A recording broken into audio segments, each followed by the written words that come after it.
Hello, I'm Kelly Ridenauer, and I'm a conservation ecology research assistant at the University of Georgia, and I'm also the creator of the Atlanta Firefly Project. First, I want to thank you for being here and for your interest in this project, and for your help monitoring a park or a public space.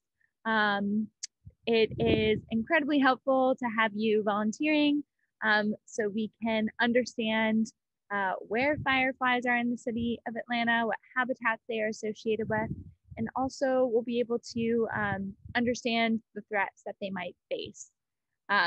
So you're going to help us with this project to monitor a location and to tell us whether or not fireflies are in that location. Both observations matter. We need both types for this project. And you will also be asking or answering some other questions about the site. So things like some simple questions about the flash pattern, estimating the abundance of fireflies, and you will also be helping answer a couple other questions about what you are seeing. So to kind of go over the information and get you started, I'm going to show you what this looks like here. Okay, great. So this is what the website looks like that you should have received in an email. And probably if you're watching this video, you probably have already been in communication with Atlanta Firefly Project, but you definitely want to email info at atlantafireflyproject.org, which is up here in the browser, to just let us know you're monitoring a park and the park name. That would be excellent. But you can feel free to share that information with other people who might be interested in doing a park, just so we can kind of get an idea of who is doing what and where. But once, if you're on atlantafireflyproject.org, if you open, click on the tab in the top right corner that says Park Volunteers, that is a special page for you guys. It is password protected because the form and the information on here is slightly different than the backyard or home or apartment complex monitoring that other individuals are doing. So I just don't want that information to get confused. So that's why this one is password protected, which you should have received the password here. But the password is, let's see, my caps lock. It's in all caps and it's fireflies in the park. So you would type that in and you would hit enter. It brings you into the page here. And it has this introductory information at the top, just reminding that, if you were monitoring at home, you want to use the collect data form page, not the park volunteer. You only want to use this for parks. So the first thing you do is you go into here, it has this training video here that you're watching. After you do that, it has a couple notes here to keep in mind. So this is telling you that anyone can participate here. We are focusing this project on Atlanta and the Atlanta area. But if you're very excited about this project, you can submit information from other locations. That's all right. We can use portions of that information and it could be helpful later down the road. You're also welcome to monitor at home. It would be excellent if you would like to do that as well. But for this park page, it doesn't have to officially be a park. It can be some sort of public space, like a park or a cemetery, trail, a school, whatever space you're interested in looking at. To monitor that space, what you need to do is pick one evening in June and one evening in July. So 2 evenings total. It's always nice if you want to, maybe not do June 31st and then July 1st. Space them out just a little if you can. That would be great. but you can pick these dates according to your schedule. The next part is a little bit more complicated. What we're trying to look at is when you select your location or your park, you want to pick a location within that area that's considered an edge, also known as an ecotone. So it's kind of the transition between different habitat types. What we are looking for here is the transition between what we're considering more of a closed habitat, like taller woody vegetation like trees, forest area, and an open habitat, which can kind of be like a field or a lawn, typically areas that you can see through and across. And so that's kind of any location that's kind of within that buffer or like close to that buffer area. So if there's like a lawn or a field or a parking area that kind of meets up against a tree buffer or a natural area, that's going to be an excellent location to select. The next part of this is this time component about this. We're asking that you begin monitoring 1 hour before sunset. So typically mid-June, I picked June 15th here. Sunset in Atlanta is at 8:50 p.m. So you want to get out there to start monitoring 1 hour before that, which is 7:50 p.m. The main species that we see in Atlanta is the Big Dipper firefly, which is a crepuscular species, which means it's active at dusk. So that's why we are kind of looking for that transition. Now this can vary, based on the population and also based on the night exposure, and light surrounding the area can certainly influence this, but it's just best to kind of get a consistent window of time across all of the sites. So starting at 7:50 is when we would like you to begin monitoring. And once you do that, you want to wait until 15 minutes after you see your first firefly flash. So, you might not see one, but if you do, the first flash you see, you just kind of want to wait about 15 minutes before you start recording the information, because we just kind of want to wait to let some of the fireflies in the area really get active, not just pick up on the early birds by the time you estimate abundance. But in the case that you are not seeing fireflies at all, it would be excellent if you could wait until 30 minutes after sunset at a minimum. Of course, you could wait around longer if you really wanted, but that probably should be sufficient. So if you could try to stay around until 30 minutes after sunset, which would be around 9:20 p.m. or so, to kind of make sure the fireflies are not there during a consistent window of time across all the sites. Another thing you want to do is remember that edge habitat that you found. What you want to do is stay in roughly that same location.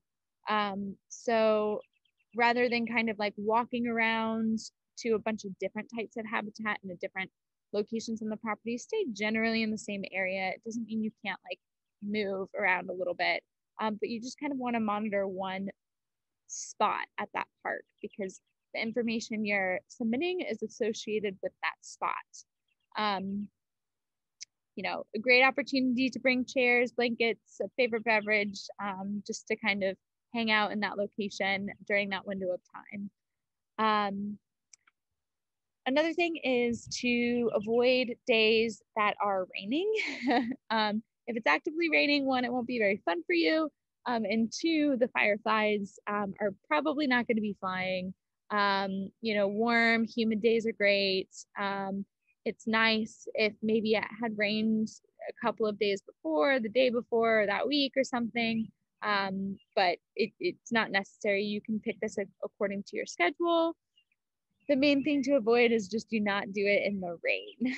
The other thing you want to do is to avoid using flashlights or headlamps or outdoor lights if you have control over the situation, which usually just means headlamps or flashlights or something like So, you know, obviously, if you can turn them off, if you're at your own home, that would be something you can do. But in a park or something like that, you're not going to be able to turn off any existing lights, which is okay. Just try to avoid using supplemental light. Certainly use a flashlight or headlamp if you need it for safety and clearance. I do not want anyone tripping or can't see where they're going. But you know, once you kind of get to your location, it'd be great to turn off the flashlights or the headlamps while you do this, because the fireflies are going to flash less around artificial light. And also it makes it hard for your eyes to adjust and see through the darkness and, you know, pick up on the firefly flashes. So kind of avoid using those lights. And if you are going to bring them, try using the dimmest possible light, particularly the dimmest possible red light if you can. But that being said, if you choose to do the picture submission that we're going to look at in a little bit, you will want to have some sort of flashlight that you can turn on at some point with you to help you get that photo. But we'll talk about that in a little bit. And speaking of lights, if there is a park and your buffer location has nearby lights or street lights or something like that, it is okay. That is part of the habitat that is there.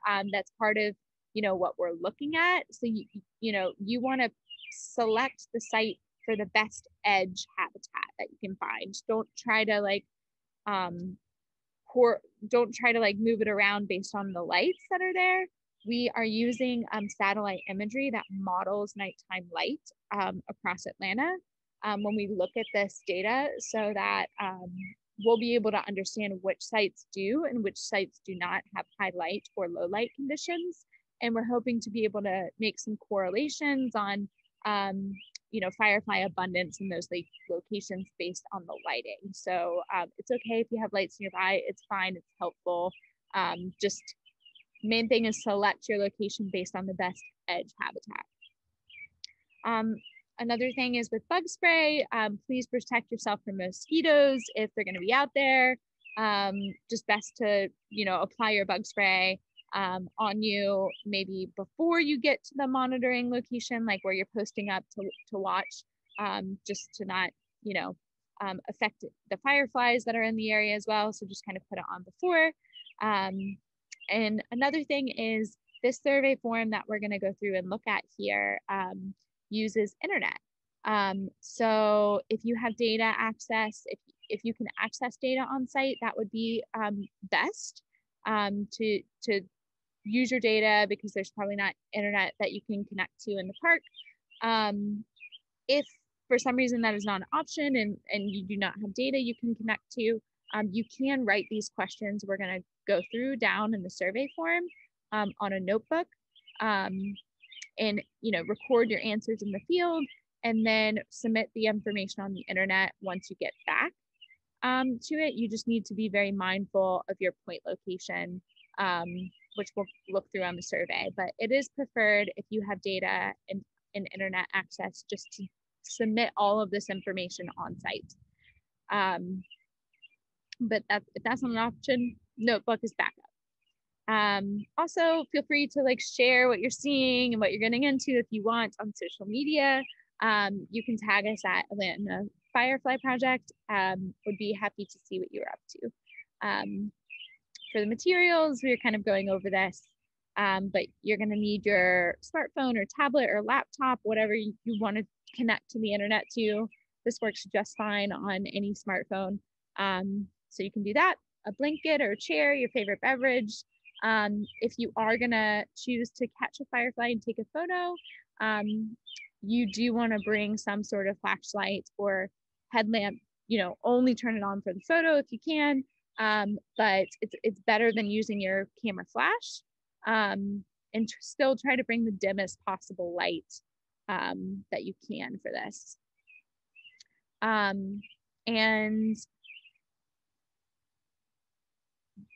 this is just another note about if you need the flashlight or headlamps in general, the dimmest light is preferred. So here is the data submission form. You can submit it right here on the website. You can also, if you just prefer to open it up in a separate link, you can click that link and it opens it up. And what you're gonna do is once you open this, you're gonna scroll through here. It's got the information up here at the top. It automatically, whenever you open this, it automatically populates the date and the time for you. But you can click this and change it if it's not accurate, and just make sure that's correct when you submit it. This is just a link to this training video if you need it again with the password. And this just helps us understand kind of if all the information was reviewed for you. I'm gonna hit yes. So the first question for observational data is did you see fireflies or not? I want you to record the information whether the answer to this is yes or no. If you hit yes, there are a couple additional questions that you will answer. If you hit no, still fill out all of the questions that are on this list. But for now, I'm gonna hit yes because we wanna go through all the questions. But as you can see, it opens up some questions about if there's fireflies flying or flashes on the ground, which if I had hit no, those questions would not be there. So we're gonna hit yes for now. And the first location is asking for that location. So this is where you wanna submit the point location of where you're monitoring and try to get close to where you think you saw a flash. And I don't have location services activated on my laptop currently at the moment. But if you open this, you can allow it, see mine are turned off, but you see the circle circling, it actually will look for your location and go ahead and plot that location for you. So if you have location services turned on your phone, it will do that for you. Alternatively, you can type in an address, and it will plot that point for you at an address. You can get it close to your, say I was doing Freedom Park, it would do Freedom Park. You can even zoom in on this map and you're like, oh, I was actually standing right here. And you can click the point and move the point to your location. It's gonna grab that latitude and longitude point for me, which is great. And that's all you would do is just make sure this blue point is on the right location. And here's a question about asking which your site is. A couple of these are specific special interests, which is why they're listed in here. But if this is not one of your sites, you can hit other, and it will allow you to name the space that you are in.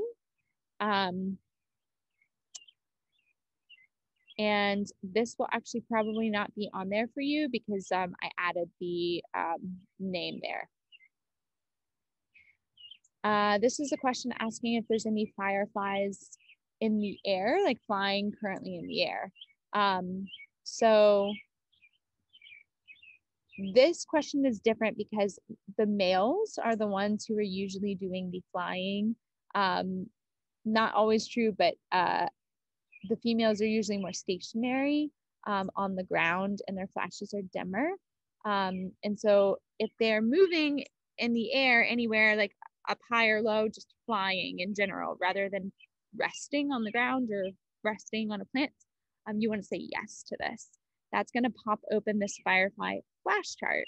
And these are usually more of the male flashes, which is why it's important to pick this if the fireflies are moving in the air. So this generally has the seconds between flashes up here at the top. You can see it ranges from 1 to 13 seconds, just to give you an idea of spacing of flashes. This isn't 100% accurate. It can vary. And it also varies with temperature. So keep that in mind. But this, and it's also kind of the more likely species, sort of, with some speculation, starting with the A and then moving to the less likely species going down. And the flash colors are kind of representing the different colors of the flashes. So some are more orange, some are more green, some are more amber. And this top one, you know, where it looks like the hook, that's actually the flight trajectory of the firefly. So, you know, it's actually glowing as it's flying in that motion in the air. So that's what the firefly is. You know, it's flying and it's dipping down and then it's dipping back up. So that is the firefly motion. These other ones are more stationary flashes with the circles.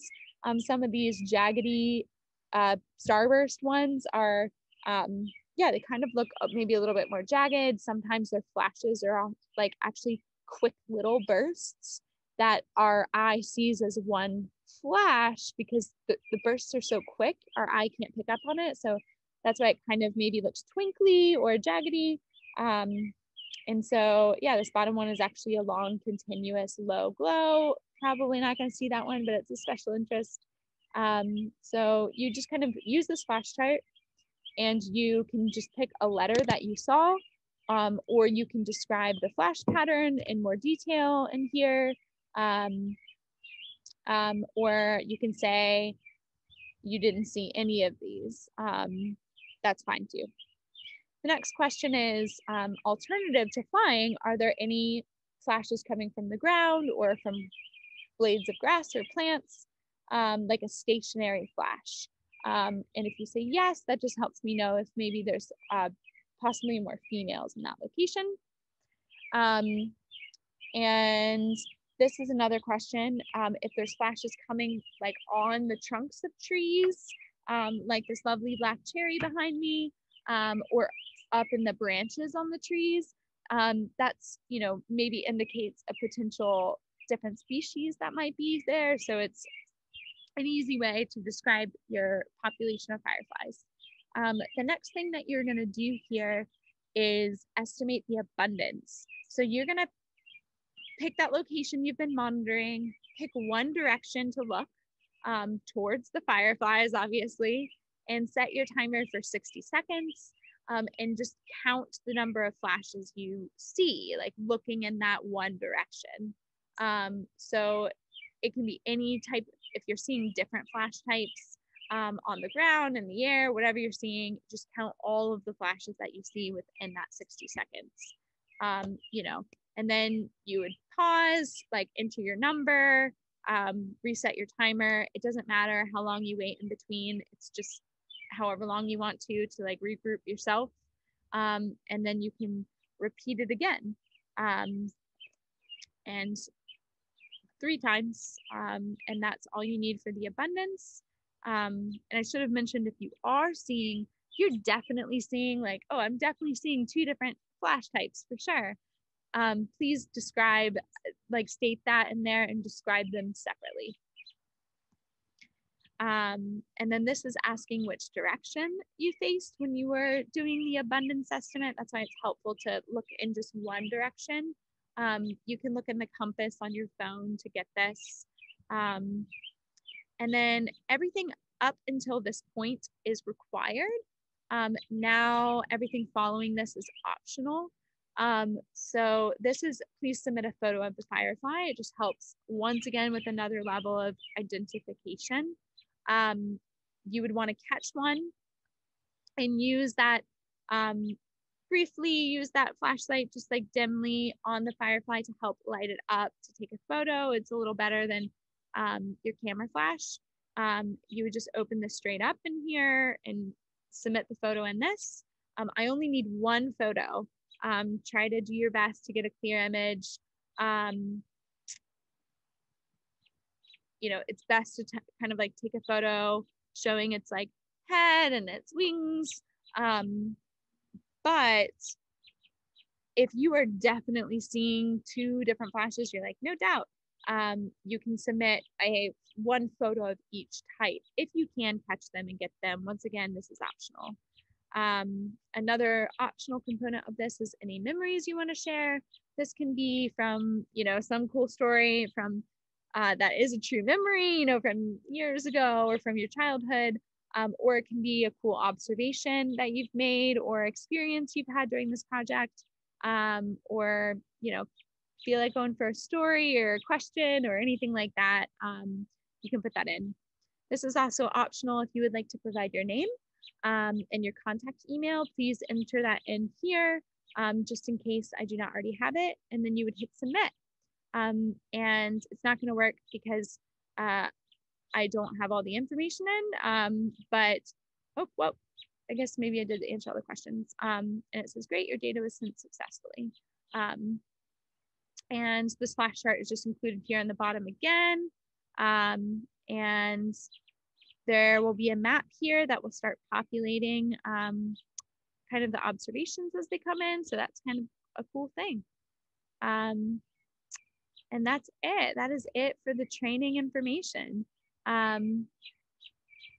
Here is a linked book as well if you would like more information about firefly identification.